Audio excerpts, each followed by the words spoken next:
তো বন্ধুরা, তোমরা কারা কারা কুম্ভ গেছো বা যাবে একটু কমেন্ট করে বলবে। আমার তো এবছর যাওয়া হলো না।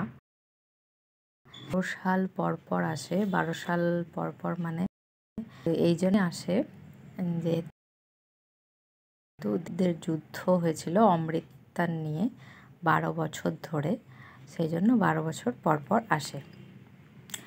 তো আবার 12 বছর পরে আছে, তখন আমার বয়স হয়ে যাবে 45 বছর, আমার মেয়ের বয়স হবে 12 বছর। আমার ছেলে আমি গেলে যেত আর কি, ওর বাবা যাচ্ছে যেহেতু বন্ধুদের সাথে ভাইদের সাথে, সেই জন্য যেতে পারবে না।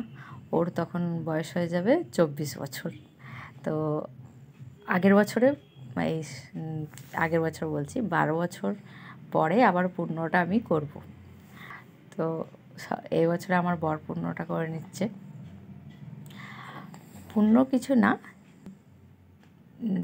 সবাই যদি ভাবে যে ওই জলে চান করলেই পূর্ণ হয়ে যাবে, সমস্ত পাপ ধুয়ে যাবে, মোটেও না। যারা জেনে শুনে যে পাপ কাজগুলো করে সেগুলো কিন্তু কখনোই ধোয়াবে না,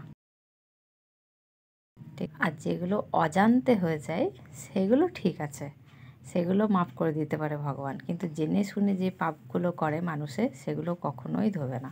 ওইটা বাজে কথা যে পাপ ধুতে যাচ্ছে, ওইটা চিন্তাটা ছেড়ে দাও। এটা একটা মেলা, জাস্ট আনন্দ হবে ওখানে গিয়ে। 12 বছর পর পর যেহেতু আসে, সেই জন্য আরোই সবাই উৎসুক হয়ে আছে, সবাই যাচ্ছে, আমাকেও যেতে হবে। ভিড় ঠেলা মেলা ফেলে আমাকে যেতেই হবে, এরকম ব্যাপার। আবার দেখবে কেউ কেউ দেখছি যেটা কুম্ভ থেকে এসে পরে ট্রেন ফাটিয়ে দিচ্ছে, তাহলে কুম্ভতে স্নান করে কী লাভ হলো? কী তাহলে পুণ্য অর্জন করলি, কী শিখলি? ট্রেন ফাটিয়ে দিচ্ছে কুম্ভতে স্নান করে এসে। তো এই হচ্ছে ব্যাপার, মানে সবাইকে যেতে সবাই যাচ্ছে পাপ ধুতে, আমাকেও যেতে হবে, এরকম ব্যাপার। তো ওইরকম চিন্তাধারা নিয়ে যেও না যে চান করি যে একদম পাপ ধুয়ে, যেরকম কোনো না। জেনে শুনে পাপগুলো কখনোই যাবে না, যে যেমন কর্ম করে থাকে তার ব্যাক সেরকমই আসবে, কি এটা জানা কথা। এরপর কেউ কেউ বলতে পারে যে ওই মানুষটা তো ভালো ছিল, সবার ভালো হলো, ওর কেন খারাপ হলো যে সবার ভালো করতো, এটা বলতে পারে।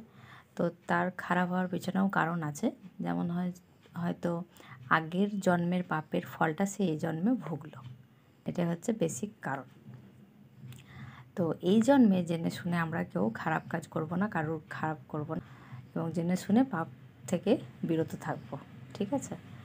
তো